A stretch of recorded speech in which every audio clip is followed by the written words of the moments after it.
সাইয়েদনা মুসা আলাইহিস সালাম আল্লাহরে বললেন, আল্লাহ মাইয়াকুনু জালিসি ইয়াউমাল কিয়ামা, কিয়ামতের দিন বিচারের শেষে বনি ইসরাইলের আমি বড় পয়গম্বর মুসা যখন জান্নাতে যাব, কে আমার সাথে জান্নাতি হবে?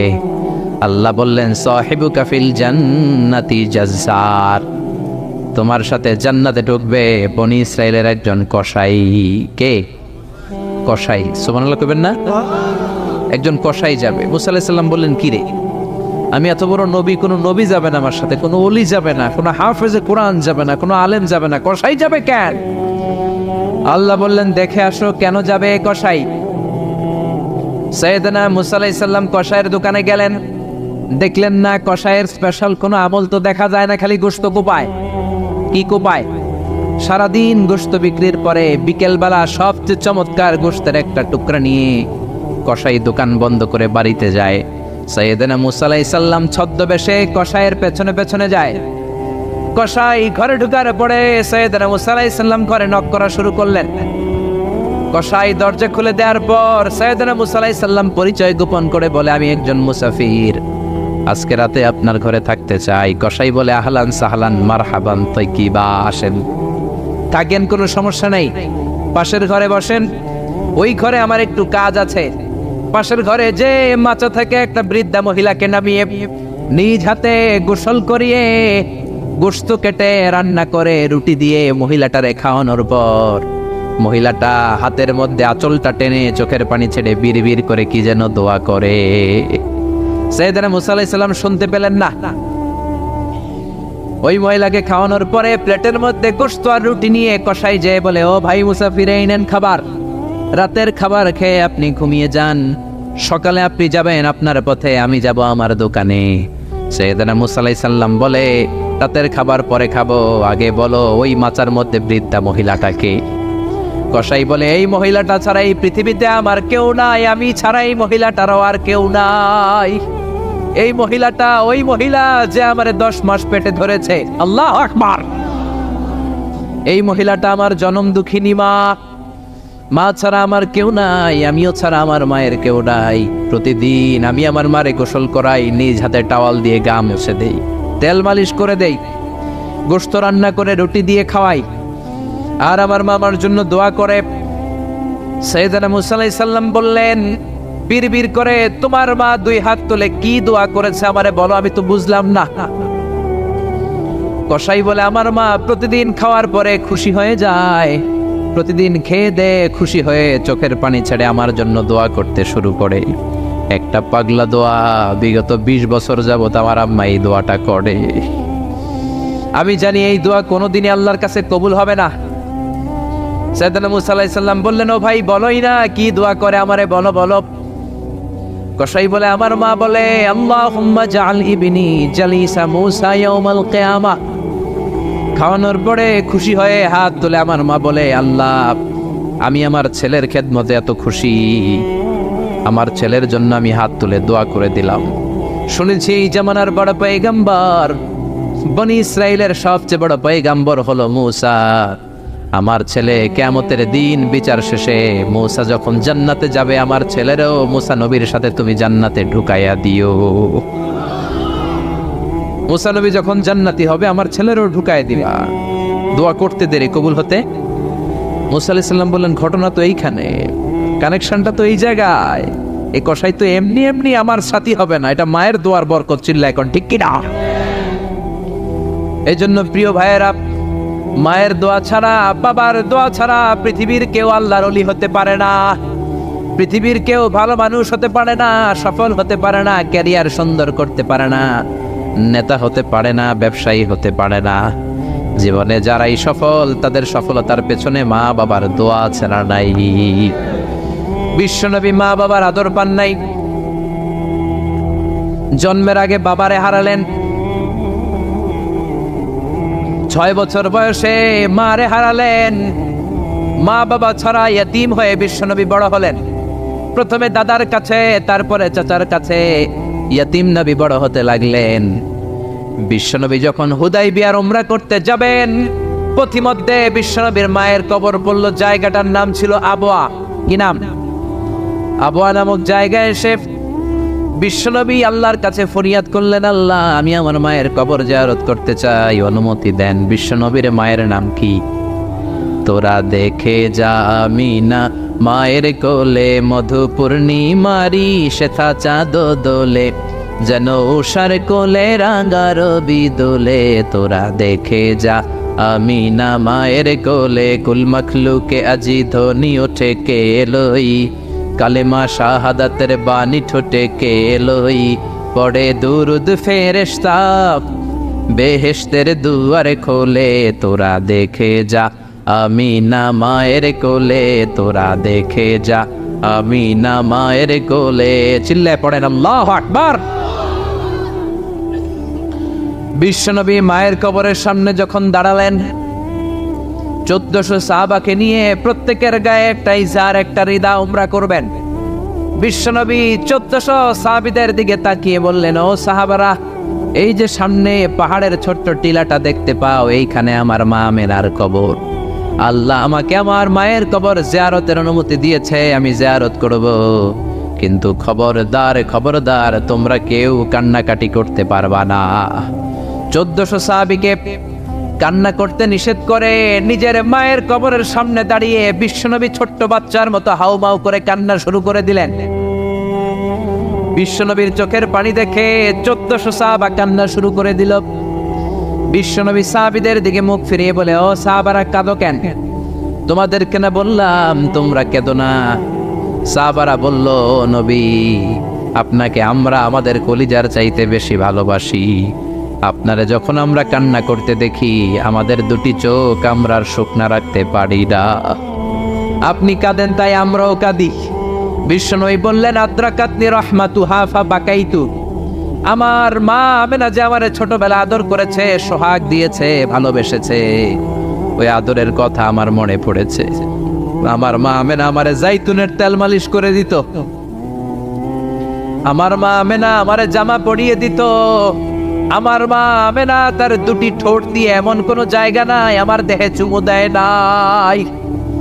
আমার মায়ের কথা আমার মনে পড়েছে, তাই আমি কেঁদেছি, তোমরা কাঁদো কেন? বিশ্বনবী নিজেও মায়ের কবরের সামনে দাঁড়িয়ে নিজেও ধৈর্য ধারণ করতে পারে নাই। এজন্য মায়ের দোয়া নেয়ার দরকার আছে রাডাই। কানা ইয়াকসিমু লাহমান ফিল জিআররানা। জিআররানা নামক জায়গার মধ্যে বিশ্বনবী কুরবানির গোশত বিতরণ করছিলেন। বিশাল লাইন। কুরবানির গোশত মাঝে মাঝে বিতরণ হয় না, লাইন ধরে লোকজন নেয় না, বিশাল বড় লাইন। এই বিশাল লম্বা লাইনে হাজার হাজার মানুষ। এই লাইনের মধ্য থেকে একজন বৃদ্ধা মহিলাকে বিশ্বনবী আলাদা করে নিলেন, নিয়ে বিশ্বনবী গায়ের চাদরটা বিছিয়ে বসতে দিলেন, বড় একটা গোশতের প্যাকেট দিলেন। মহিলাটাও বিশ্বনবীর মাথায় হাত বুলিয়ে দোয়া করে দিল। চিল্লায় পড়েন সুবহানাল্লাহ।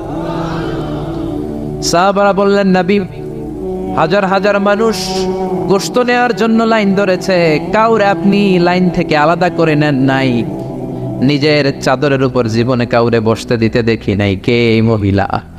বিশ্বনবী বললেন, জন্মের আগে আমি বাবা হারিয়েছি, মাত্র 6 বছর বয়সে আমার মা আমেনাকেও হারিয়েছি, মায়ের দুধ আমি খেতে পারি নাই। যেই মহিলাটাকে চাদরের উপর বসতে দিলাম, এটা হলো এই বনি সাদ গোত্রের হালিমা, যার বুকের দুধ খেয়ে আমি বড় হয়েছি। হালিমাতু সাদিয়া, যার বুকের দুধ খেয়ে আজকের এই তরতাজা নবী আমি মুহাম্মদ। এজন্য মারে পায় নাই, দুধ মারে সম্মান করেছে, দুধ মার কাছ থেকে দোয়া নিয়েছে বিশ্বনবী। চিল্লায় বলেন ঠিক কিনা? এজন্য যুবক ভাইয়েরা যারা আছো, খবরদার মা বাবার সাথে বেয়াদবি করা যাবে না। আল্লাহ বললেন, আমার 2টা ফয়সালা। 1 নাম্বার ফয়সালা ইবাদত হবে একজনের, তিনি কে? 2 নাম্বার ফয়সালা ভালো আচরণ করতে হবে মা বাবার সাথে। আল্লাহর ইবাদত করা যেমনি ফরজ, মা বাবার সাথে ভালো আচরণ করাও ফরজ, ঠিক কিনা? নাকি মা বাবার সাথে ভালো আচরণ করা, ইহসান করা নফল? হ্যাঁ, মা বাবার সাথে ভালো আচরণ করা মনে হয় অপশনাল না? এটা কি অপশনাল না কম্পালসারি? এটা কম্পালসারি। খবরদার, যদি কোনো বেয়াদবি হয়ে থাকে আজকেই মাহফিলের পরে মা বাবার পা ধরে মাফ চাবো, রাজি আছি আমরা? এজন্য খবরদার, মাতা পিতার সাথে ইহসান করতে হবে। ইসলাম হচ্ছে ইটস এ ব্যালেন্সড রিলিজিয়ন, ভারসাম্যপূর্ণ জীবন ব্যবস্থা। সব দায় দায়িত্ব আল্লাহ আবার শুধু ছেলে মেয়েদেরকে দেয় নাই, মা বাবারও কিছু দায় দায়িত্ব আছে না নাই? জোরে বলেন। রব্বুল আলামিন মা বাবাকেও দায় দায়িত্ব দিয়েছে। ইসলাম বলে যারা মা বাবা হয়েছো, দাম্পত্য জীবন গড়েছো, ছেলে আল্লাহ দেয়, মেয়ে দেয়, যেটাই দেয় আল্লাহর শুকরিয়া আদায় করার দরকার আছে রাড়াই। মা বাবার প্রথম দায়িত্ব ছেলে হোক মেয়ে হোক শুকরিয়া করবে কার?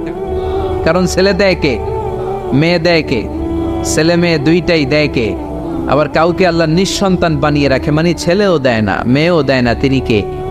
জোরে বলেন। রব্বুল আলামিন বলেন ইয়াহাবু লিমান ইয়াশাউ ইনাসাও ওয়া ইয়াহাবু লিমান ইয়াশাউ যুকুর। আমি যারে চাই ছেলে দেই, আমি যারে চাই তারে মেয়ে দেই, যারে চাই ছেলে মেয়ে দুইটাই দেই, আবার যারে চাই ছেলেও দেই না মেয়েও দেই না। এমন লোক সমাজে আছে না নাই? তাহলে বাবা মার প্রথম দায়িত্ব ছেলে হোক মেয়ে হোক আপনারে খুশি হইতে হবে। কিছু লোক আছে ছেলে হইলে গ্রামের সবাইরে মিষ্টি খাওয়ায়, মেয়ে হইলে মেয়ে যে হয়েছে এটা শোনায়ও না, আছে না নাই? বিশ্বনবী বলেন এগুলো এমন লোক যাদের মধ্যে জাহেলিয়াত আছে। কারণ খয়রুকুম মান বুকিরা বিল উনসা, যেই ঘরের প্রথম সন্তানটা মেয়ে ওই ঘরটারে বরকত দিয়ে ভরে দেয় কে? জোরে বলেন। এক নাম্বার দায়িত্ব আপনি খুশি হবেন, শুকরিয়া করবেন। দুই নাম্বার দায়িত্ব ছেলে হোক কিংবা মেয়ে হোক, হওয়ার সাথে সাথে এই কানের সামনে যে আজান দিবেন, কি দিবেন? আল্লাহু আকবার, আল্লাহু আকবার, আল্লাহু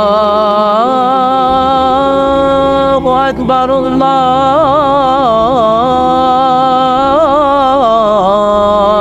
আকবার, পড়েন আল্লাহু আকবার। এখন ছেলে হয়েছে মেয়ে হয়েছে, আজান দেওয়ার জন্য মুয়াজ্জিন সাহেবরে টোকায়, আছে না নাই? ইমাম সাহেবরে টোকায়, আছে না নাই? বিশ্বনবীর প্রথম নাতিটার নাম ছিল হাসাইন। দুই নাতি তো, বড় জনের নাম হাসান, ছোট জনের নাম হাসান। জন্ম হওয়ার সাথে সাথে বিশ্বনবী ঘরে ঢুকে দুই কানের মধ্যে হাত লাগিয়ে হাসানের কানের সামনে দাঁড়িয়ে বিশ্বনবী নিজে আজান দিয়েছেন। এই জন্য নিজের ছেলে হলে নিজে আজান দিবেন, অথবা আপনার নাতি হইলে দাদা হিসেবে আপনি আজান দিবেন। আপনার ভাতিজা ভাতিজি হয়েছে চাচা হিসেবে আপনি আজান দিবেন। ইমাম সাহেবরে টোকানোর দরকার নাই। একজন মুসলমান হিসেবে সবার ভালো করে আজান একামত জানার দরকার আছে রাডাই। তাহলে ছেলে হোক মেয়ে হোক খুশি হবেন, এটা হলো প্রথম দায়িত্ব বাবা মার। যত মায়েরা, আমার মাইকের আওয়াজ যদি আপনাদের কানে যায় মায়েরা শোনেন, আর বাবা যারা এসেছেন মনোযোগ দিয়ে শোনেন। এক নম্বরে বাবা মার দায়িত্ব প্যারেন্টিং, এটাকে বলে parenting, how to rare up your children, কেমন করে ছেলে মেয়েদেরকে বড় করবেন এই ব্যাপারে ইসলামের দিক নির্দেশনা আছে না নাই? এক নম্বরে ছেলে হোক মেয়ে হোক শুকরিয়া কার? দুই নম্বরে ছেলে হওয়ার সাথে সাথে মেয়ে হওয়ার সাথে সাথে আজানের দরকার আছে না নাই? তিন নম্বরে সপ্তম দিনে ছেলে হোক মেয়ে হোক আকিকা দিবেন। ছেলে হলে 2টা ছাগল, মেয়ে হলে 1টা ছাগল। সপ্তম দিনে দিবেন। কততম দিনে? অনেকে কুরবানির সাথে দেয়, কুরবানির সাথে নয়, সপ্তম দিনে দিবেন। এখন দিতে পারেন নাই, পরে কুরবানির সাথে বন্ধুর সময় দেন, ওটা আলাদা কথা, কিন্তু দেন নিয়ম হচ্ছে, সুন্নাহ হচ্ছে সপ্তম দিন। কততম দিন? বিশ্বনবী বললেন কুল্লু গুলামিন রাহিনাতুন বিআকিকাহ তুযবাহু আনহু ইয়াওমা সাবিআইহি, প্রত্যেক বাচ্চাকে আকিকা দিতে হয় তার সপ্তম দিনে। তারপরে ইউসাম্মা ফিহি, সপ্তম দিনে তার একটা নাম রাখতে হয়। তারপরে ইহলাকু রাসুহু, তার মাথা কামিয়ে ফেলতে হয়। ছোট ছোট চুল থাকে না, নিউ বর্ন বেবি, নতুন বাচ্চার মাথায় হালকা হালকা পাতলা চুল থাকে, এগুলোকে আপনি হলক করে দিবেন, শেভ করে দিবেন। তাহলে সপ্তম দিনের 3 কাজ। 1 নম্বরে আকিকা, 1 নম্বরে কি? সবাই বলেন। 1 নম্বরে, 2 নম্বরের নাম রাখা, 2 নম্বরে কি? কি নাম রাখবেন? Brush fire. এক বাতিজার বাড়িতে নাকি চাচা আসছে বেড়াইতে, তো বাতিজা আপ্যায়ন করাইতেছে। চাচা কয় কতদিন পরে তোমার সাথে দেখা, তোমার ছেলে হয়েছে একটা মেয়ে হয়েছে একটা, আমি তো চিনি না, ডাক দাও না। ডাক দিছে ব্রাশ ফায়ার। চাচা মনে করছে আসল ব্রাশ ফায়ার, এটা মনে করে চাচা দিছে দৌড়। বাতিজাও চাচারে ধরার জন্য দৌড়, চাচাও দৌড়ায় বাতিজাও দৌড়ায়। চাচা কয় বাতিজা বয়স আমার 70-80, তুই আমার ব্রাশ ফায়ার করিস না। বাতিজা বলে চাচা এইটা ওই ব্রাশ ফায়ার না, আমার ছেলের নাম ব্রাশ, মেয়ের নাম ফায়ার। তো এই ব্রাশ ফায়ার এই জাতীয় নাম রাখবেন। আহাব্বুল আসমা ইলাল্লাহ আব্দুল্লাহ আব্দুর রহমান, আল্লাহর কাছে সবচেয়ে প্রিয় নাম আব্দুল্লাহ আব্দুর রহমান, এগুলো রাখবেন। নবীদের নামগুলো রাখবেন, কোরআন থেকে চুজ করে নাম রাখবেন, সাহাবাদের নাম রাখবেন। তাহলে ছেলেগুলোর আল্লাহ আল্লাহ বানাই দিবে কে? আর ব্রাশ ফায়ার রাখলে ব্রাশ ফায়ারের মতোই হবে, ঠিক কিনা? বিভিন্ন সমাবেশে এরা বোমা মারবে, ককটেল বোমা মারবে, হত্যা করবে, ডাকাতি করবে, ছিনতাই করবে, মেয়েদের ওন্না ধরে টানাটানি করবে, জোরে কোন ঠিক কিনা? এজন্য সপ্তম দিনে 3 কাজ। 1 নম্বরে আকিকা করা, কি করা? 2 নম্বরে নাম রাখা, কি রাখা? 3 নম্বরে মাথার চুল ফেলে দেয়া, কি করা? তারপরে ইসলাম বলে 2 বছর ছেলে হোক মেয়ে হোক দুধ খাওয়ানোর ব্যবস্থা করবা। কোরআনের মধ্যে আদেশ আছে না নাই? والوالدات يرضعن أولادهن حولين كاملين لمن أراد أن يتم الرضاعة। ছেলে হোক মেয়ে হোক 2 বছর দুধ খাওয়াবা। অনেক মা আছে দুধ খাওয়ায় না, ফিডার খাওয়ায়, বডি ফিটনেস নষ্ট হয়ে যাবে, এরকম মা আছে না নাই? দুধ খাওয়াতে চায় না, ফিডার খাওয়ায়, ল্যাকটোজেন খাওয়ায়, সিরেলাক খাওয়ায়, ডানু খাওয়ায়, ডানু কি খাওয়ায়। তো এই জন্যই তো বলায় তোমার বৃদ্ধাশ্রমে দিয়ে আসে। ওই যে দুধ খাওয়ায় না, যে তুমি ছোটবেলায় কষ্ট তো সহ্য করেন না, আপনার বৃদ্ধাশ্রমে দিবে না তো কোথায় দিবে? মায়ের যেই শাল দুধটা, বাচ্চা জন্ম নেওয়ার পরে যে শাল দুধটা আসে, এটার মধ্যে যে কত ধরনের পুষ্টিগুণ আছে, ফুল অফ নিউট্রিশন, খুব উন্নত মানের রিচ নিউট্রিশন দিয়ে আল্লাহ এটাকে তৈরি করেছে। আপনার বিভিন্ন ধরনের রোগের প্রতিষেধক ভ্যাকসিন আল্লাহ এটার ভিতরে ঢুকিয়ে দিয়েছে। এটা যে খায় না, তার মেধা শক্তি খুব দুর্বল, তার কোনো মেধাই নাই, মনে রাখতে পারে না কিছু, সব ভুলে যায়। আমি আমার মায়ের দুধ খাইছি মাত্র 2.5 মাস, এজন্য আমি কিচ্ছু মনে রাখতে পারি না, সব ভুলে যায়। বাস্তব কথা। আপনি মায়ের দুধ যদি কেউ 2 বছর খায়, টানা 2 বছর খেতে পারলে তার মেধা হবে প্রচন্ড মেধা। এই ছেলে ইনফেরিয়রিটি কমপ্লেক্সে ভুগবে না, ইনসেফটিতে ভুগবে না। অনেক মায়েরা অসুস্থ হয়ে যায়, এজন্য খাওয়াতে পারে না, সেটা ভিন্ন ব্যাপার। আমিও খেতে পারিনি অসুস্থ হওয়ার কারণে, কিন্তু ছেলে অসুস্থ, মেয়ে অসুস্থ, মা অসুস্থ, 2 বছর আপনি দুধ খাওয়াবেন, ঠিক কিনা? যদি দুধ না খাওয়ান তাহলে ছেলে মেয়ের হক নষ্ট করলেন। অনেক মা খাওয়াইতে চায় না, আছে না নাই? যারা বলেন আছে না নাই? কিন্তু অসুস্থতার কারণে যদি কেউ না খাওয়ায় সেটা ভিন্ন ব্যাপার। এই জন্য প্রথম দায়িত্ব হলো শুকরিয়া করবেন আল্লাহর, ছেলে হোক মেয়ে হোক। এরপরে জন্ম নিলে আজান দিবেন, জন্মের 7ম দিনে আকিকা দিবেন, সুন্দর একটা নাম রাখবেন, মাথার চুল ফেলে দিবেন, তারপর 2 বছর দুধ খাওয়াবেন।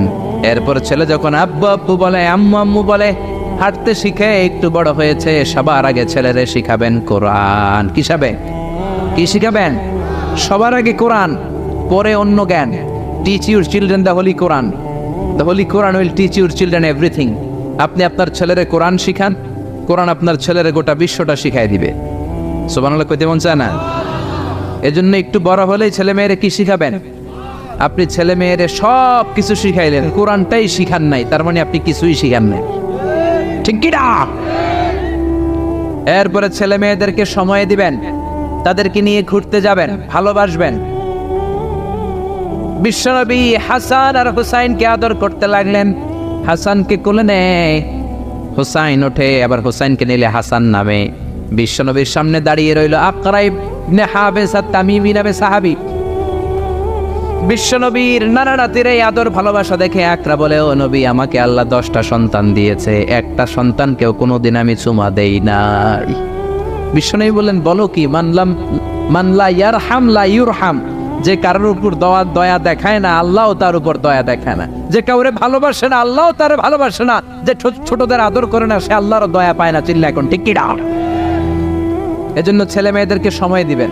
আধুনিক কিছু ফ্যামিলিতে যেই সমস্যা, বাবা মা 2 জন চাকরি করে, বাবাও সকালে বের হয়ে যায়, মাও বের হয়ে যায়। যখন বের হয় তখন ছেলে মেয়ে ঘুমায়, আবার রাতে যখন ফিরে তখনও ঘুমায়। শুক্রবার ছাড়া ছেলে আর বাবার সাথে দেখাই হয় না। তো ছেলে মেয়ে মানুষ হয় কাজের মেয়ের কাছে। কার কাছে? কাজের মেয়ের কাছে। যদি আপনার ছেলে মেয়ে মানুষ হয়, এই ছেলে মেয়েগুলো কাজের মেয়ের চরিত্র নিয়ে বড় হবে, কাজের মেয়ের আচরণ নিয়েই বড় হবে। আপনার আচরণ, আপনার মধ্যে যে ভাব গাম্ভীর্য, ভদ্রতা, সুন্দর কথা বলার স্টাইল, এগুলো আপনার ছেলে মেয়েরা শিখবে না। চিৎকার করে বলেন ঠিক কি না? এরপর ইসলাম বলে, ছেলের বয়স যখন 7 হয়, ছেলে মেয়ে যখন 7 বছরে পৌঁছে, নামাজের আদেশ দেওয়ার দরকার আছে না নাই? মুরু সিবিয়ানাকুম বিসসালাতি ওয়া হুম 7 সিনিন। ছেলে মেয়ের বয়স যখন 7, নামাজের আদেশ দাও। যখন 10, ধমকায়া হলেও, শাসন করে হলেও নামাজে নিবা। অনেকে আদরের ছেলে ফজরের সময় ডাকতে পারে না, হুজুর অনেক আদরের ছেলে তো ফজরের সময় ডাকি না, ঘুমায় আছে, ছেলেটার ঘুম ভাঙবে। আমার ছেলে 10টায় ওঠে, 11টায় ওঠে, আদরের ছেলে। তো সকালবেলা যদি ঘরে আগুন লাগে তখন কি করবেন? ঘরে যদি ভূমিকম্প হয় কি করবেন? তখন ডাকবেন না? তো দুনিয়ার আগুন থেকে বাঁচানোর জন্য যদি ছেলেরা ডাকেন, জাহান্নামের আগুন থেকে বাঁচানোর জন্য আপনার কলিজার টুকরাটারে নামাজের জন্য ডাকার দরকার আছে না নাই? এরপরে বিশ্বনবী বললেন, ইযা বালাগাল আওলাদু 10 সিনিন ফাররিকু বাইনাহুম ফিল মাদাজি'। জরুরি মাসালা জেনে নেন, কান দুইটা খরগোশের মতো খাড়া করেন। বিশ্বনবী বললেন, ছেলে কিংবা মেয়ে বয়স যখন 10 হয় বিছানা আলাদা করে দাও। ছেলে মেয়ের বয়স 10 হয়ে গেলে বাবা মেয়ের সাথে একখানে ঘুমাতে পারবে না। ছেলে মেয়েদের বয়স যখন 10 হয়ে যায়, মেয়ে বাবার সাথে ঘুমাতে পারবে না, ছেলের সাথে মা ঘুমাবে না, ভাই আর বোন এক বিছানায় শোবে না, ঠিক কি না? 2 ভাই এদের বিছানাও যদি আলাদা করে দেয়া যায় সেটাও ভালো। এগুলো আমরা অনেক ফ্যামিলিতে মেনটেন করি না, এজন্য ঝামেলা আছে না নাই? আবার বিশ্বনবী বললেন, আল্লিমু আওলাদাকুম আস-সিবাহা ওয়ার রিমায়া ওয়ার রুকুবাল খাইল। ছেলে মেয়েদেরকে সাঁতার শিখাও, তীর মারা শিখাও, ঘোড়ায় চলা শিখাও। সাঁতার শিখাতে বলেছে বিশ্বনবী, সুবহানাল্লাহ। ছেলেরে হাঁটা শিখায় বাবা, আব্বু হাঁটো হাঁটো হাঁটো, তুমি হাঁটো, তুমি আমার আব্বু হাঁটো। তো জমিনে হাঁটা শিখাইলেন, পোলা যদি পানিতে পড়ে তখন হাঁটাহাঁটি যাইব কই? পানিতে হাঁটা যায়? পানিতে কি করতে হয়? সাঁতার। তো এটা শিখাইতে হবে না? বিশ্বনবী বললেন, আল্লিমু আওলাদাকুম আস-সিবাহা, ছেলে মেয়েদেরকে সাঁতার শিখাও। 2 নম্বরে বললেন, আর রিমায়া, রিমায়া মানে তীরন্দাজ বাহিনী বানাও, তীর মারো। ইমাম মাহদি আসলে জিহাদের ময়দানে শরীক হওয়ার দরকার আছে না নাই? তো এখন তো তীর মারামারি নেই, কি শিখাবেন? আত্মরক্ষার কৌশল শিখাবেন, কেমন করে প্রতিকূল পরিবেশে বেঁচে থাকতে হয়, সমাজের এই সংগ্রামে কেমন করে টিকে থাকতে হয়। ছেলে মেয়ের কখনো ননির পুতুল করে গড়ে তুলবেন না, কষ্ট সহিষ্ণু করে গড়ে তুলবেন। আপনি বেঁচে থাকতেই একটু কষ্ট করে করে শিখান, তাহলে তার ক্যারিয়ারটারে ব্রাইট করে দিবে কে? 3 নম্বরে বললেন, রুকুবাল খাইল, কেমন করে ঘোড়ায় চড়তে হয় শিখাও। এখন তো ঘোড়া নাই, কেমন করে গাড়িতে চড়তে হয় শিখাইবেন, ঠিক কিনা? কেমন করে সাইকেল চালাতে হয় শিখাবেন, হুন্ডা চালাতে হয় শিখাবেন। ছেলে মেয়েদের যা শিখানো দরকার শিখাই দিবেন, তাহলে ফ্যামিলিতে বরকত দিবে কে?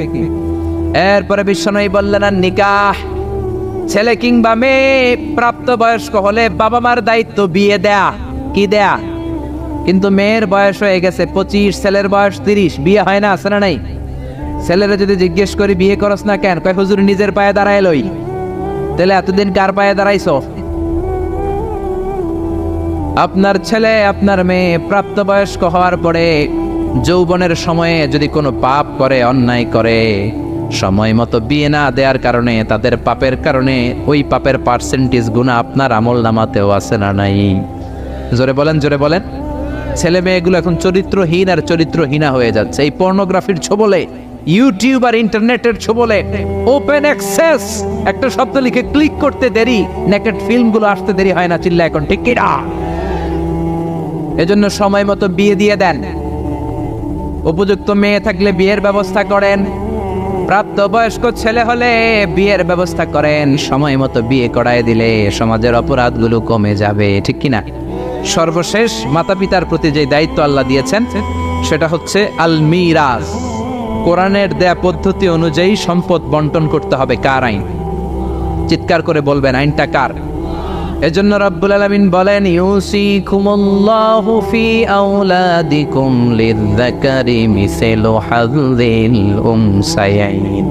আল্লাহ বললেন, দুনিয়ার সব বাবাদের জন্য স্পেশাল ভাবে আমি ওয়াজ করে দিলাম, ছেলের সম্পদের যতটুকু দিবা মেয়েরে দিবা অর্ধেক। কার আইন?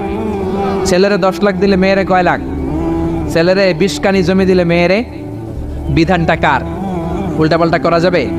তাহলে ছেলে মেয়েদের জন্য যেমনি আল্লাহ ফরজ করে দিলেন, ওয়াবিল ওয়ালিদাইনি ইহসানা, আল্লাহর ইবাদতের পরে মাতা পিতার খেদমত করবা, ইহসান করবা, মাতা পিতাদের উপরেও এই নিয়মগুলো আবশ্যক করে দিয়েছে কে? চিল্লায় বলেন। এজন্য ছেলে মেয়েরা পালন করবে তাদের দায়িত্ব, মাতা পিতারা দায়িত্ব পালন করবে তাদের দায়িত্ব। তাহলে সমাজটাকে জান্নাতের সমাজ বানায় দিবে কে? চিল্লায় বলেন কে? আল্লাহ বললেন, আমার প্রথম ফয়সালা ইবাদত হবে শুধু আমি আল্লাহর। 2 নম্বর ফয়সালা, ওয়াবিল ওয়ালিদাইনি ইহসানা, ইহসান হবে মাতা পিতার সাথে, মানে ভালো আচরণ হবে মাতা পিতার সাথে। বুঝা গেল ইবাদত হবে আল্লাহর, ইহসান হবে মাতা পিতার।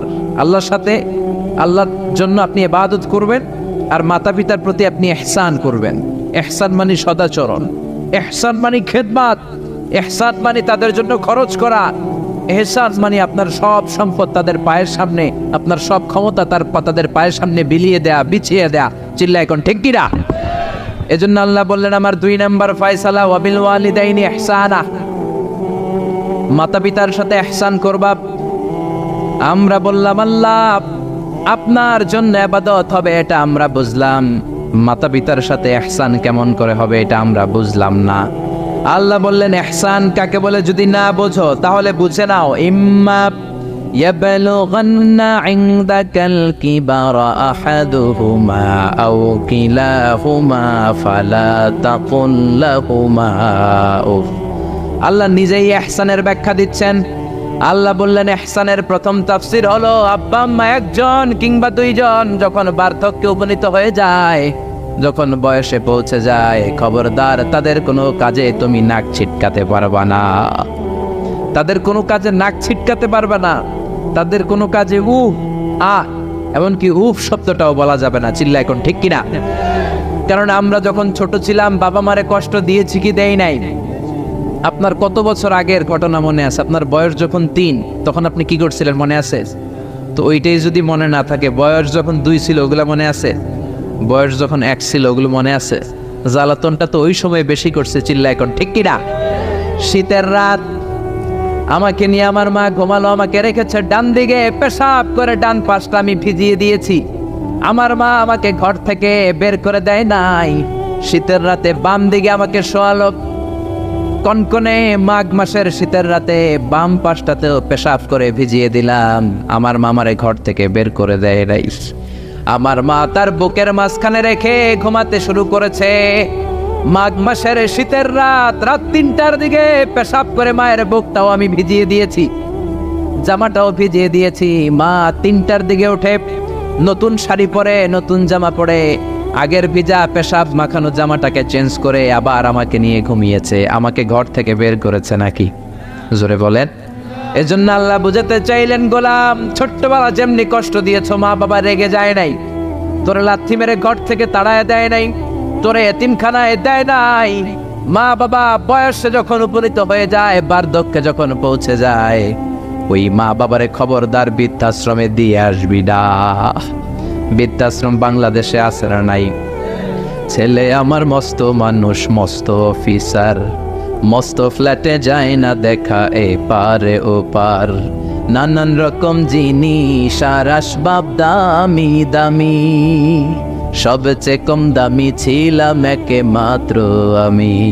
ছেলের আবার আমার প্রতি অগাধ সম্ভ্রম, আমার ঠিকানা তাই বৃদ্ধাশ্রম। ঠিক কি না? অনেক কপাল পোড়া আছে, ডাকাত আছে। মা বাবা বার্ধক্যে উপনীত হওয়ার পরে তাদের কর্মকাণ্ডে নাক ছিটকায়, ঘরে আর বাবা মারে রাখতে মনে চায় না, বৃদ্ধাশ্রমে রেখে আসে। এরকম ডাকাত আছে রাড়াই। বাবা মারে বৃদ্ধাশ্রমে দেয়া যাবে? চিল্লায় বলেন দেয়া যাবে? যে বেয়াদবগুলো, যেই ডাকাতগুলো মার বাবারে বার্ধক্যে উপনীত হলে, বয়স হয়ে গেলে বৃদ্ধাশ্রমে দিয়ে আসে, ওই বেয়াদবটা বুড়া হলে ওর কপালে বৃদ্ধাশ্রম জুটবে না। চিল্লা এখন ঠিক কিনা? ভাঙ্গা থালা হাতে নিয়ে তুই ভিক্ষা করে খাবি। চিল্লা এখন ঠিক কিনা? আল্লাহ বললেন আমার 2 নাম্বার ফয়সালা ওয়াবিল ওয়ালিদাইনি ইহসানা, মাতা পিতার সাথে ইহসান করবা। ইহসানের প্রথম ব্যাখ্যা ইম্মা ইয়াবলুগান্না ইনদাকাল কিবারা আহাদুহুমা আও কিলাহুমা ফালা তাকুল লাহুমা উফ। মা বাবার একজন কিংবা দুইজন যদি বার্ধক্যে উপনীত হয়ে যায়, খবরদার মা বাবারে বৃদ্ধাশ্রমে দিও না। মা বাবা পেশাব করে দিতে পারে, পায়খানা করে দিতে পারে, তোমাকে যেমনি পরিষ্কার করে আদর যত্ন করেছে তুমিও পরিষ্কার করবা, মা বাবার খেদমত করবা, তোমার জীবনটারে উজালা করে দিবে কে? আল্লাহ বললেন ইহসানের 2 নাম্বার ব্যাখ্যা ওয়ালা তানহারহুমা, মা বাবারে ধমক দিও না। অনেক বেয়াদব ছেলে মেয়ে আছে, মা বাবার সাথে ঝিড়কি দিয়ে কথা বলে, ধমক দিয়ে কথা বলে, এলাকার লোকদের সাথে যখন কথা বলে ভদ্র ভাষায় কথা বলে, ঘরে ঢুকলে মায়ের গালি দেয়, আছে না নাই? বাবারে ডাকে বুড়া, মারে ডাকে বুড়ি, আছে না নাই? তুমি কেমন করে মায়ের বুড়ি ডাকো, বাবারে বুড়া ডাকো? তোমার বাপ মা তো বুড়া হয়েছে তোমার কারণে। তোমারে মানুষ করতে যে তোমার মা বাবা তাদের জীবন যৌবন হারিয়েছে, তোমারে মানুষের মতো মানুষ করতে যে তারা তাদের জমি হারিয়েছে, তোমারে বিদেশ পাঠাতে যে তারা তাদের ভিটেমাটি হারা হয়েছে।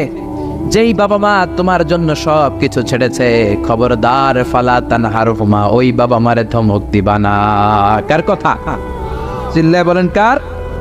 এরপর আল্লাহ বললেন ওয়ালা তানহারহুমা ওয়া কুল লাহুমা কওলান কারীমা, তাদেরকে ধমক দিবা না, বরং তাদের সাথে ভালো আচরণ করবা, কোমল ভাষায় কথা বলবা। যত ভদ্রতা তুমি জানো, যত কার্টিসি তুমি জানো, যত সফটনেস তোমার জানা আছে, যত ভদ্রতা তুমি শিখেছো, সব ভদ্রতা তুমি ইউজ করবা তোমার মা বাবার সাথে। যত কোমল ভাষা তুমি জানো, যত শুদ্ধ কথা তুমি জানো, সব তোমার মা বাবার জন্য তুমি ইউজ করবা। চিল্লায় কোন ঠিক কিনা? এরপরে রব্বুল আলামিন বললেন ওয়াখফিদ লাহুমা জানাহায-যুল্লি মিনার রাহমাতি ওয়া কুর রাব্বিরহামহুমা কামা রাব্বায়ানি সাগীরা, তাদের জন্য রহমতের ডানা বিছিয়ে দাও। তোমার যত ক্ষমতা আছে মা বাবার পায়ের সামনে ঢেলে দাও, যত অর্থ আছে তাদেরকে তুমি বিলিয়ে দাও। আর বাবা মা একজন কিংবা দুইজন যদি দুনিয়া ছেড়ে বিদায় নেয়, তাদের কবরের সামনে দাঁড়িয়ে চোখের পানি ছেড়ে পড়তে আরম্ভ করে দাও রব্বিরহামহুমা কামা রাব্বায়ানি সাগীরা ওয়া কুর রাব্বিরহামহুমা কামা রাব্বায়ানি সাগীরা। ও আল্লাহ, ছোট্টবেলা বাবা মা যেমনি আমার আদর দিয়ে সোহাগ দিয়ে কাছে টেনে নিয়েছে, কিয়ামতের দিন কবরের ভেতরে তুমিও আমার বাবা মার আদর করে কাছে টেনে নিও। পড়ে না আমিন? চিল্লায় পড়ে না আমিন? এজন্য ইবাদত হবে একজনের, তিনি কে? আর ইহসান হবে কার সাথে? এজন্য মা বাবার দোয়ার দরকার আছে না নাই? পৃথিবীর যত আল্লাহর ওলি আছে, যত পীর সাহেব আছে, সবাই এই পুরো কোরআন খতম করে যদি একটা গ্লাসের পানির মধ্যে ফু দেয়, আর আপনার আম্মা শুধু বিসমিল্লাহ বলে আরেকটা গ্লাসের পানির ভেতরে ফু দেয়, আল্লাহর কসম আপনার মায়ের দোয়াটা আগে কবুল হয়ে যাবে। এজন্য মা বাবার খেদমত করেন। আপনার বড় পীর সাহেব হলো আপনার বাবা, আপনার বড় পীর সাহেব হলো আপনার মা। দুনিয়ার সবাই দোয়া করলে ওই দোয়া মিস হয়ে যেতে পারে, মা বাবা দোয়া করলে মিস হবে নাকি? হবে? অনেক ডাকাইত আছে দেখবেন মাজারের উপরে মশারি দেয়, আছে না নাই? খুঁজে দেখবেন ওর বাপেরে মশাই কামড়ায়, ওর মায়েরে মশাই কামড়ায়, আর ও বাবার দরবারে যে মাজারে মশারি দিয়ে আসছে, এরকম ডাকাইত আছে না নাই? এজন্য খবরদার, মা বাবার সাথে ইহসান করো। বিশ্বনবী মসজিদে নববীতে মিম্বারের এক তলার মধ্যে পা রাখলেন, আওয়াজ করে বললেন আমিন। দ্বিতীয় তলার ভেতরে পা রাখলেন, আওয়াজ করে বললেন আমিন। তৃতীয় স্টেপে পা রেখে বিশ্বনবী পড়লেন আমিন। সাহাবারা বললেন নবী তিনবার আমিন বললেন, কেন বললেন বুঝলাম না। বিশ্বনবী বললেন প্রথম স্টেপে যখন পা রাখলাম, জিব্রাইল এসে বলল রমজান মাস পাওয়ার পরে রোজা রেখে ইবাদত করে যেই বান্দা গুনাহ মাফ করতে পারে নাই, তার উপরে আল্লাহর লানত। আমি বিশ্বনবী পড়লাম আমিন। দ্বিতীয় স্টেপে পা রাখলাম, জিব্রাইল বলল মাতা পিতা পাওয়ার পরে যারা মাতা পিতার খেদমত করে নিজের জীবনের গুনাহ ঝরাতে পারে নাই, জান্নাত কামাতে পারে নাই, তাদের উপরও আল্লাহর লানত। আমি বিশ্বনবী বললাম আমিন।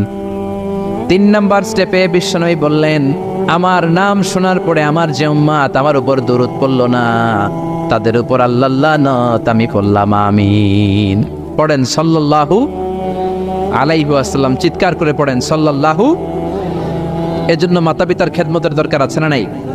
গোটা বিশ্বটা একদিকে, মায়ের দোয়া আরেকদিকে। চিল্লায় বলেন ঠিক কিনা? আপনি বুলেট মারলে বুলেট মিস হতে পারে, ড্রোন হামলা করলে মিস হতে পারে, মায়ের দোয়া মিস হবে? জোরে বলেন মিস হবে? এক সাহাবী বলল নবী আইয়ুল আমালে আফদাল, সবচেয়ে সেরা আমল কোনটা? বিশ্বনবী বললেন সবচেয়ে সেরা আমল হলো আসসালাতু ফি ওয়াক্তিহা, সময় মতো নামাজ পড়া। দুই নম্বরে বললেন বিররুল ওয়ালিদাইন, মাতা পিতার খেদমত করা। তিন নম্বরে বললেন আল জিহাদু ফি সাবিলিল্লাহ, আল্লাহর রাস্তায় জিহাদ করা। তার মানে পৃথিবীর শ্রেষ্ঠতম তিনটা আমলের মধ্যে মাতা পিতার খেদমতের আমলটাও আছে না নাই? মাতা পিতার খেদমত এটা সবচেয়ে ভালো আমল। আরেক হাদিসে বিশ্বনবী বললেন এটা জিহাদের চেয়ে বেশি সওয়াবওয়ালা। এক সাহাবী বললেন নবী আস্তাযিনুকাল জিহাদ, আমি জিহাদে যেতে চাই, অনুমতি দেন। বিশ্বনবী বললেন তোমার বাবা মা কেউ বেঁচে আছে নাকি? সাহাবী বললেন বেঁচে আছে। বিশ্বনবী বললেন ফাফিহিমা ফাজাহিদ, যাও বাবা মার খেদমত শুরু করে দাও। বাবা মার খেদমত করলে ঘরে বসেই জিহাদের সওয়াব পাবা, ঘরে বসেই জিহাদের সওয়াব পাওয়া যাবে। রিদার রাব্বি ফি রিদাল ওয়ালিদ ওয়া সাকাতুহু ফি সাকাতিল ওয়ালিদ। বাবা মা খুশি তো আরশের মালিক খুশি, বাবা মা না খুশ তো আরশের মালিকও না খুশ। চিল্লা এখন ঠিক কি না? এজন্য বিশ্বনবী বলতেন তোমাদের প্রত্যেকের ঘরের ভেতরে দুইটা জান্নাত আছে, কারণ জান্নাতে দুইটা স্পেশাল দরজা আছে। একটা দরজার নাম হলো আল আব মানে আব্বা, আর একটা দরজার নাম হলো আল উম মানে আম্মা। একটা দরজার নাম বাবা আর একটার নাম মা। এজন্য বিশ্বনবী বলেন এই দুইটা দরজার সাথে তোমরা কি আচরণ করবা তোমাদের ডিসিশন। ওমা জান্নাতুকা ওয়া নারুক, বাবা মাই তোমার জান্নাত, বাবা মাই তোমার জাহান্নাম। বাবা মার সাথে ভালো আচরণ করলে 8টা জান্নাতের দরজা তোমার জন্য খুলে দিবে কে? আর খারাপ আচরণ করলে জাহান্নাম আছে না নাই? তোমার বাবা মা যদি কাফের হয়, হিন্দু হয়, বৌদ্ধ হয়, তারপরও ভালো আচরণ করবা, ঠিক কি না?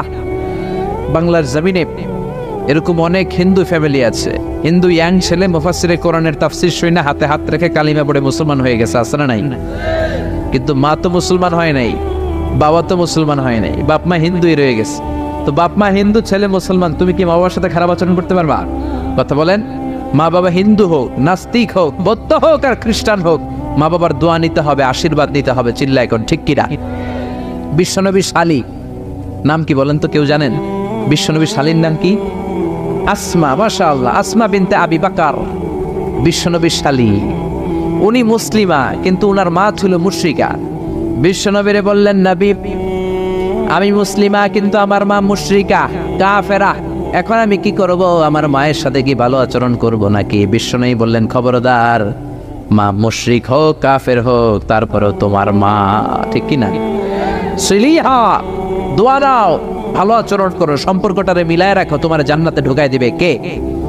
3 জিনিসের দিকে তাকালেই সওয়াব। 3টা জিনিসের দিকে তাকানোর সাথে সাথে আপনার আমলনামায় সওয়াব দিবে কে? 1 নম্বর নাযার ইলাল কোরআন, কোরআনের দিকে যখন নজর করে তাকাবেন আপনার আমলনামায় সওয়াব দিবে কে? সুবহানাল্লাহ কইতে মনে চায় না? 2 নম্বরে কাবা, কাবার দিকে তাকালে সওয়াব দেয় কে? 3 নম্বরে নাযার ইলা ওয়াজহিল ওয়ালিদাইন, মাতা পিতার চেহারার দিকে নজর করে তাকালে সওয়াব দেয় কে? এজন্য বিশ্বনবী বললেন সালাসু দাওয়াতিন মুস্তাজাবাত, 3 ব্যক্তির দোয়া কোনোদিন আল্লাহ ফিরায় না। 1 নম্বরে দাওয়াতুল মুসাফির, মুসাফিরের দোয়া। আপনি সফর করেন না মাঝে মাঝে, কক্সবাজারে যাচ্ছেন, সিলেট যাচ্ছেন, এই যে গাড়ির মধ্যে বসে আছেন, ওই সময় আপনি দোয়া করবেন বেশি বেশি। ওই সফর অবস্থায় দোয়া করলে ওই দোয়া কবুল করে কে? 2 নম্বরে দাওয়াতুস সাইম, রোজা রেখে দোয়া করলে কবুল করে কে? 3 নম্বর দাওয়াতুল ওয়ালিদাইনি লিওয়ালাদিহি, মাতা পিতা যখন চোখের পানি ছেড়ে হাত 2টা তুলে আল্লাহর কাছে ছেলে মেয়েদের জন্য দোয়া করে, ওই দোয়াটাও কবুল করে কে? এজন্য সবার আগে দোয়া চাইবেন মা বাবার কাছে। কার কাছে? আমাদের কাছে অনেকে দোয়া চায়, আমরা বলি আরে তোমার মায়ের কাছে যাও, তোমার আব্বার কাছে যাও, আমার দোয়া তোমার জন্য কবুল হতেও পারে নাও হতে পারে, কিন্তু তোমার মা তো তোমার জন্য মুস্তাজাবুদ দাওয়া, তোমার বাবা তো তোমার জন্য মুস্তাজাবুদ দাওয়া, তোমার মা হাতটা তোলার সাথে সাথেই কবুল। চিল্লায় কোন সুবহানাল্লাহ। একজন বাবা এবং মা ছেলে মেয়েদের জন্য কতটা কষ্ট সহ্য করে, কতটা জ্বালা যন্ত্রণা সহ্য করে, বাবা মা না হওয়ার আগে এটা কেউ বুঝবে? আপনি শুধু ওয়াজ শুনতে পারবেন, কিন্তু বুঝবেন তখন যখন একটা ছেলে হবে, যখন একটা মেয়ে হবে, ঠিক কি না? এজন্য বিশ্বনবী বলতেন আল জান্নাতু তাহতা আকদামি উম্মাহাতিকুম, ও দুনিয়ার মানুষেরা শোনো শোনো, যেই জান্নাতের জন্য তোমরা পাগল, যেই জান্নাতের বর্ণনা শুনলে তোমাদের হৃদয় ঠান্ডা হয়ে যায়, যেই জান্নাতে যাওয়ার জন্য তোমরা ইবাদত করো, ওই জান্নাত থাকে তোমাদের মায়ের পায়ের তলায়। এই দুনিয়ার পুরুষ মানুষদের পায়ের নিচে থাকে জুতা, জুতার নিচে থাকে বালি, আর এই দুনিয়ার এক একটা মহিলার পায়ের নিচে থাকে তার ছেলে মেয়েদের জান্নাত। ওগো মা তুমি এই ধরনের শ্রেষ্ঠ নেয়ামত, তোমারই পদ তলে রয়েছে জান্নাত। ওগো মা তুমি এই ধরনের শ্রেষ্ঠ নেয়ামত, তোমারই পদ তলে রয়েছে জান্নাত। সুবহানাল্লাহ পড়েন। এই পৃথিবীটারে 100 বার বিক্রি করলে যে টাকা হবে, ওই টাকা দিয়ে জান্নাতের একটা চেয়ারের দাম হবে। সবাই বলেন হবে না। আচ্ছা, এই পৃথিবীটারে 5,000 বার বিক্রি করলে যেই মূল্য বা টাকা পাওয়া যাবে, ওই টাকা দিয়া জান্নাতের একটা টেবিল কিনা যাবে? আর যেই 8টা জান্নাত মায়ের পায়ের নিচে পড়ে আছে, ওই পা 2টার দাম আল্লাহর কাছে বেশি না কম? জোরে বলেন, বেশি না কম? এই জন্য এক সাহাবী বললেন, নবী, মান আহাক্কু বিহুসনি সাহাবাতি ইয়া রাসূলুল্লাহ, এই দুনিয়ায় এত মানুষ, এত বন্ধু, এত সাহাবী, এত লোক, কার সাথে ভালো আচরণ করব? বিশ্বনবী বললেন, উম্মুকা, তোমার মায়ের সাথে।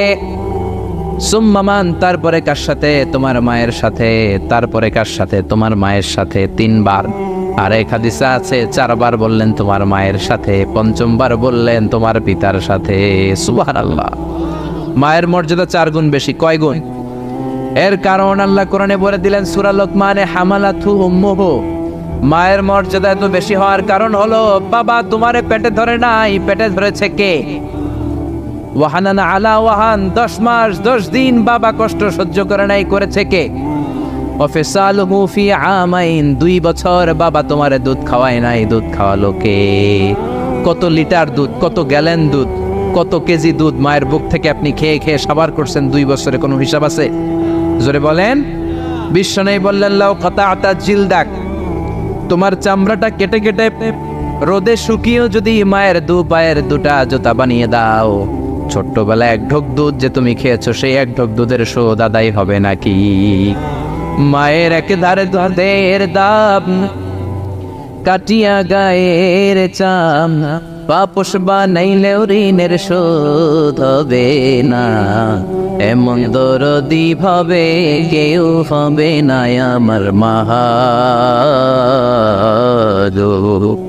এমন দরদি ভাবে কেউ হবে না আমার মাহাদো। পড়েন না আল্লাহু আকবার। বিশ্বনবীর সাহাবী নাম হলো আলকামা। কি নাম? সবাই বলেন কি নাম? আলকামা বিশ্বনবীর সাহাবী। ইন্তেকালের আগে আলকামার জিহ্বা দিয়ে কালেমা বেরোয় না। 3 দিন যাবত বিছানায় পড়ে আছে, মুমূর্ষ, মরে যাবে, কিন্তু জিহ্বা দিয়ে কালেমা বেরোয় না। বিশ্বনবী বলেছেন, লাকিনু মাউতাকুম লা ইলাহা ইল্লাল্লাহ, তোমরা মরণের আগে তোমাদের মুমূর্ষ রোগী মৃতদের সামনে লা ইলাহার তালকিন দাও। যখন দেখবেন আপনার চাচার রুহুটা বের হয়ে যাচ্ছে, দাদার রুহুটা বের হয়ে যাচ্ছে, বাবার রুহু বের হয়ে যাচ্ছে, তার শিয়রের সামনে, কানের সামনে বসে পড়তে আরম্ভ করবেন, লা ইলাহা লা ইলাহা ইল্লাল্লাহু মুহাম্মাদুর রাসূলুল্লাহ সাল্লাল্লাহু।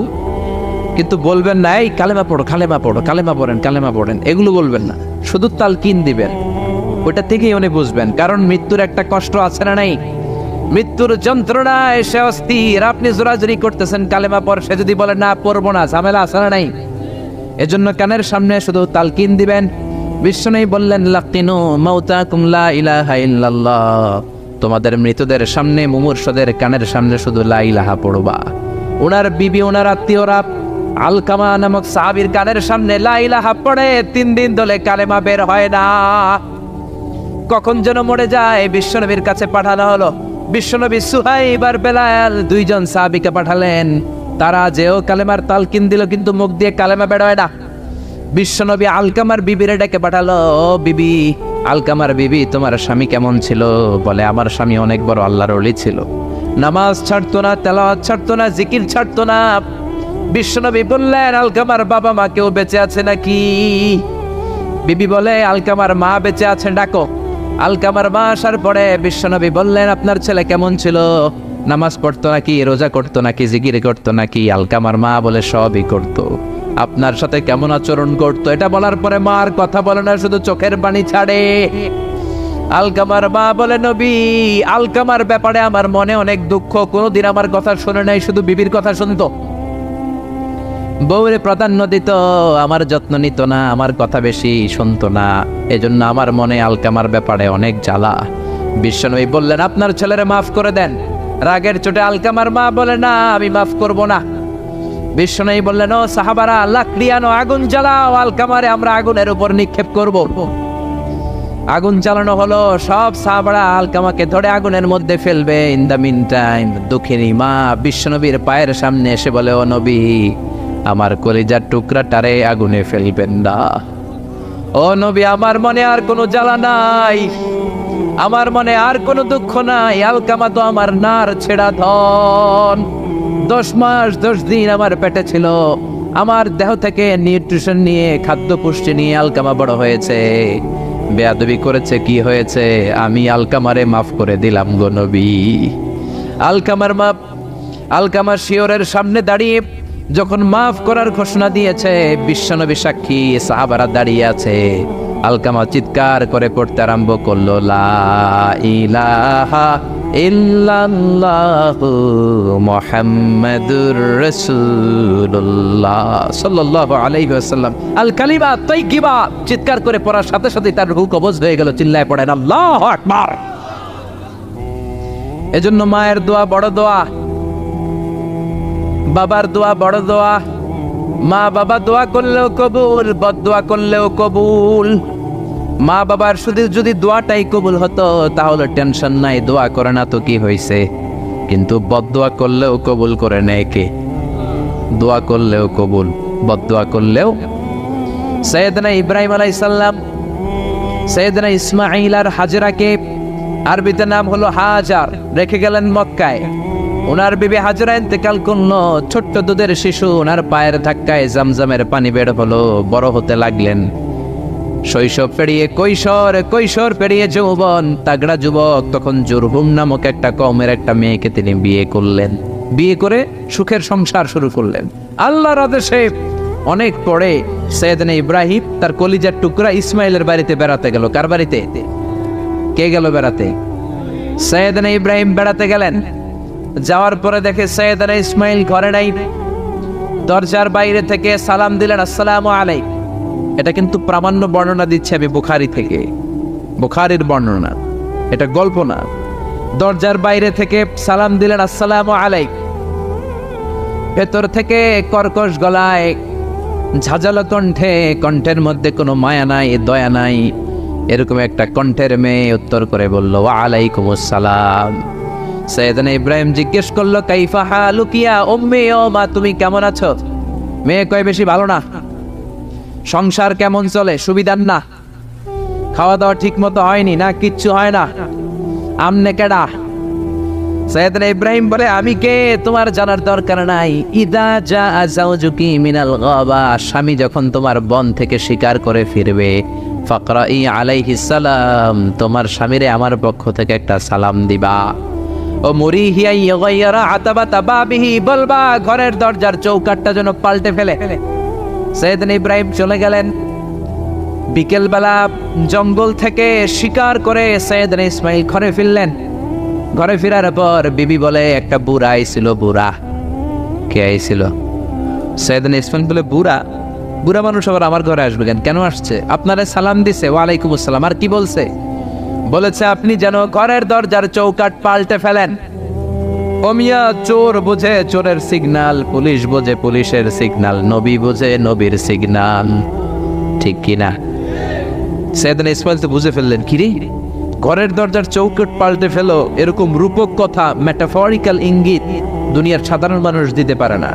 চিৎকার দিয়ে বিবিরে বললেন, ও কপাল পুড়ি, তুই কি করলি? নিজের কপাল পুড়লি, নিজের কপালে নিজে কুড়াল দিলি। যেই লোকটারে বুড়া বুড়া বলে সম্বোধন করলি, ওই লোকটার কেউ নয়, আমার জন্মদাতা পিতা, এই জামানার সবচেয়ে বড় পয়গম্বর ইব্রাহিম খলিল। আমার বাবা যে সিগন্যাল দিয়েছে এটা তো গ্রিন সিগন্যাল না, এটা রেড সিগন্যাল। তার মানে তোর তালাক দিতে বলেছে, গেট আউট, গেট আউট, ডিভোর্সিও তালাক দিয়ে দিলাম, যা যা। আপনার আব্বা যদি বলে তোমার বউরও তালাক দিয়ে দাও, দিয়ে দিবেন নাকি? এবার দিয়ে দিয়েন না। আপনার বাবাও বাবা, ইসমাইলের বাবা ইব্রাহিমও, কথা বলেন। সৈয়দনা ইব্রাহিম ছিলেন আল্লাহর জালিল কাদের পয়গম্বর। আকাশ থেকে ওহী আসলে নবীরা কথা বলে, মন গড়া নবীরা কিছু বলে না। আপনার বউকে যদি আপনার বাবা বলে তোর বউরে তালাক দে, দিয়ে দিয়েন না। আবার কি করবেন? বুঝাবেন, বাবারও বুঝাবেন, বিবিরও বুঝাবেন, ঘরের ভিতরে সংলাপ করবেন, সমঝোতা করবেন। আমাদের দেশের 2 নেত্রী সংলাপ করে না তো কি হয়েছে? আমরা করি, আমরা ঘরে ঘরে সংলাপ করব, সমঝোতা করব, ঠিক কিনা? মিলায়ে দিবেন, মিলায়ে দিলে বরকত আসরা নাই। কেউ ঝগড়া লাগলে মিলাবেন, মারামারি লাগলে মিলাবেন, কেউ যদি আরেকজনরে মারতে যায় উদ্ধত হয় মিলায়ে দিবেন। যারা মিলায়ে দেয় তাদের মর্যাদা বাড়ায় দেয় কে? কিন্তু সমাজের কিছু দুষ্ট চরিত্রের লোক আছে, দুইজন যদি মারামারি লাগে আরো লাগায়া দেয়। আছে না নাই? আগুন লাগলে আপনারা কি ডালেন? অনেকে তেল ডালে। আছে না নাই? এখন আগুন লাগলে কি তেল ঢালবেন না পানি ঢালবেন? মিলায়ে দিবেন। বউরাও বুঝাবেন, বাবারাও বুঝাবেন, দুইজন রে বুঝায় আস্তে ধীরে আগাবেন। তালাক তো অনেক পরের কথা। ইসলামের দেয়া অনুশাসন যদি আমরা মেনে চলি, কোনোভাবেই তালাক হবে না। স্বামীকে আল্লাহ কিছু দায় দায়িত্ব দিয়েছেন, স্ত্রীকে আল্লাহ কিছু দায় দায়িত্ব দিয়েছেন। এই দুইটা দায়িত্ব যে কত গুরু দায়িত্ব, গোটা বিশ্বব্যাপী এই দায়িত্বের মধ্য দিয়ে বিশ্বটা চলে। পৃথিবীর প্রথম স্বামী ছিলেন সাইয়েদনা আদম, পৃথিবীর প্রথম বউ ছিল হাওয়া। সেখান থেকে স্বামী স্ত্রীর এই জীবন আছে না নাই? স্বামী আর স্ত্রী বানায় যেজন মিস্ত্রি, সে বড় আজব কারিগর। ঠিক কিনা? স্বামী আর স্ত্রী বানায় যেজন মিস্ত্রি, সে বড় জটিল কারিগর। এজন্য এই সম্পর্কটা বড় ভয়ঙ্কর সম্পর্ক, এটাকে মিলিয়ে রাখতে হবে। তালাকের সিস্টেম হচ্ছে, প্রথমে আপনি ফাইদুহুন্না, কোরআন বলে আপনি প্রথমে স্ত্রীকে ওয়াজ করবেন। ঝগড়া হলে কি করবেন? ঘরে ওয়াজ নাই, আছে মারামারি আর কিলাগিলি। ওয়াজ করবেন, ওয়াজেও কাজ হচ্ছে না, বুঝানোর চেষ্টা করবেন, বুঝে না। এরপরে আল্লাহ বললেন ওয়াহজুরুহুন্না ফিল মাদাজি', বিছানা আলাদা করে দাও, তুমি এক রুমে ঘুমাবা, তোমার বিবিরে দিবা আরেক রুম। কিছুদিন বিচ্ছেদ চললে ওই বিবির অন্তরে ভালোবাসা তৈরি করে দিবে কে? সুবহানাল্লাহ পড়েন। এখন ওয়াজ করলেন, বুঝাইলেন, বুঝে না। বিছানা আলাদা করলেন, তাও শোনে না। এবার ওয়াদরিবুহুন্না, কোরআন বলল বউরে শাসন করো। অনেকে বলে বউরে পিটাও, না, পিটানোর কথা বলে নাই। ওয়াদরিবুহুন্না মানে তাদেরকে শাসাও, শাসন করো। মুফাসসিররা এটার তাফসীর করতে যে হয়রান হয়েছে যে কি দিয়ে পিটাবে। কোন মুফাসসির কয় খেজুরের ছোট্ট ডালা দিয়ে এরকম বাড়ি মারবে, আর বলবে ভালো কথা কই হনস না কেন। অনেকে বলবে, অনেক মুফাসসির বলেছে মেসওয়াক দিয়ে বাড়ি মারবে, তোমার এত বোঝাই বুঝো না কেন? দুইটা ছেলে মেয়ে হয়েছে আমাদের, এত সুন্দর সংসার, হানিমুন করেছিলাম কক্সবাজারে, স্মৃতিগুলো কি তোমার মনে পড়ে না? তুমি আমার কৈতরি, তুমি আমার টুনটুনি, তুমি আমার সোনামণি, এগুলোকে বুঝাবেন। এরপরও মানে না। অনেক মুফাসসির কইছে বালিশ দিয়া পিটাইবেন, কোল বালিশ দিয়া, যাতে হাত পা না ভাঙে। ওয়াদরিবুহুন্না, অনেক ডাকাইতেছে লাড়ি দিয়া পিটায়, আছে না নাই? ইসলাম বলে না না, বনিবনা না হলে প্রথম স্টেপ ওয়াজ করো, বুঝাও। 2 নম্বরে বিছানা আলাদা করে দাও, তারপরেও মানে না। 3 নম্বরে ওয়াদরিবুহুন্না মানে শাসন করো, যার যেরকম দরকার ওইরকম শাসন করবেন, তাতেও হয় না। তারপরে ফাবাআসু হাকামাম মিন আহলিহি হাকামাম মিন আহলিহা, এই 3টা স্টেপেও কাজ হয় না। আপনার মুরব্বিদের ডাকবেন, সালিস, মেয়ের পক্ষের মুরব্বিদের ডাকবেন, 2 পক্ষের বেআইনরা মিলে মিলচিল করে দেওয়ার চেষ্টা করবে, তাতেও কাজ হয় না। 4টা স্টেপ শেষ, 5ম স্টেপ হলো তালাক। আর আমরা দইরেই কই 3 তালাক।